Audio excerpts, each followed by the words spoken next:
Best-selling author Mitch Albom is writing a new novel to raise money for coronavirus relief. His popular books, of course, include Tuesdays with Morrie and The 5 People You Meet in Heaven. Albom's new book, Human Touch, is free. He is publishing one chapter online every week for the next 8 weeks, actually 8 in total. Readers can make donations to his charity, which is Detroit Beats COVID-19. And Mitch Albom joins us from his home in Detroit. Mitch, good morning. Thanks so much for being with us. Welcome. Good morning. This is a great cause that you've taken on, obviously, but you've given yourself quite a challenge here, writing on demand, essentially week by week. But you've ripped this story right from the headlines. I'm hoping you know how this all ends. I was actually going to ask you. I don't know how it ends. I'm doing it 1 week at a time.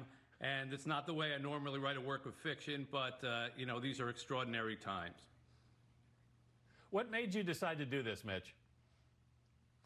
I wanted to help out my city, Anthony. I mean, Detroit is the hardest hit city after New York. We've got first responders that are dying. We've got hospitals that are overrun. And, you know, I thought, well, this is what I do for a living. I sell books. So let me write a work of fiction. It's not a big, full book, but it'll be a work of fiction. And let me offer it for free and see if I can get people around the world. I'm blessed to have readers from all over to help donate and help our city out. So I try to take a story that I knew I could, you know, move around as the pandemic continued. So it centers on a street corner in Michigan, on one small town where there's 4 families living in 4 houses, and how those 4 families sort of interact with each other as the pandemic grows, and how they go from very neighborly to starting to become distrustful. Some get closer, some get further apart. And at the core of it is this one mysterious 8-year-old boy who's just recent to the neighborhood, who seems immune to any kind of illness. And as people start to get sick, he sneaks around to their houses and offers himself to be hugged and held and provide this human touch that we miss so much. And then just when he seems to be the key to curing the whole thing, he mysteriously disappears. After that, I'm really not sure what happens, so you're going to have to stay with me. Every Friday we put out another chapter, and I'll let you know. You're not, Mitch, you write, obviously, you're very prolific, but you're not used to having to hit a deadline every week, are you?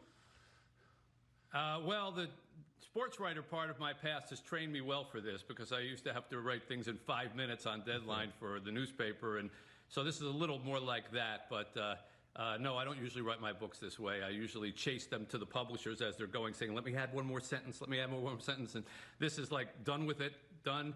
I record it. I do an audio recording with Audible, and it all has to be done, you know, by Monday. I'm doing it right after I'm done with you. And then we start the next chapter all over again. Yeah, and the 8-year-old character you mentioned is based in part on an 8-year-old who's staying at your house from your orphanage, the orphanage that you back in Haiti. Is that right? Yeah, ironically, he came up from Haiti for physical therapy. He's handicapped in a way, and so he got caught in the travel ban, and so now we're parents to an 8-year-old, and he's just been an amazing delight. He's full of joy. His name is Knox. In the book, he's Little Moses, but he provides such energy and such sunshine for us being locked in that I realize, you know, children are a huge key to people feeling, you know, that there's still hope in this thing. So not only is he the inspiration for the character, but for the audio version of this, which we do with Audible, he actually records the voice of the 8-year-old boy. He sits on my lap, and I give him the line, and he does the line. He's a very good actor for an 8-year-old Haitian boy. And you can hear him if you listen to the audio version of it. That's really great, Mitch. I wanted to mention, you wrote a column recently there in Detroit titled, The Michigan I Know Doesn't Lose Its Head in a Pandemic. What are you getting at there? Well, I've been hearing from people around the country about a protest that was held here at the Capitol, and people are saying, well, what's going on in your state? And I would say, well, it's not our state. That's 1,000 or 2,000 cars that are exercising their First Amendment right to protest certain things. But in a state of 10 million people, that doesn't necessarily speak for all of us. And I think the majority of people in Michigan, while we're certainly suffering business-wise and with tight restrictions, I think our top preference is to make sure we don't lose one more soul from Michigan to this, not a grandparent, not a child, not a first responder, not a doctor. And if that means we have to stay locked in a little bit longer or endure a little bit longer, if it's going to save lives, I think that's the way the majority of the state thinks. All right.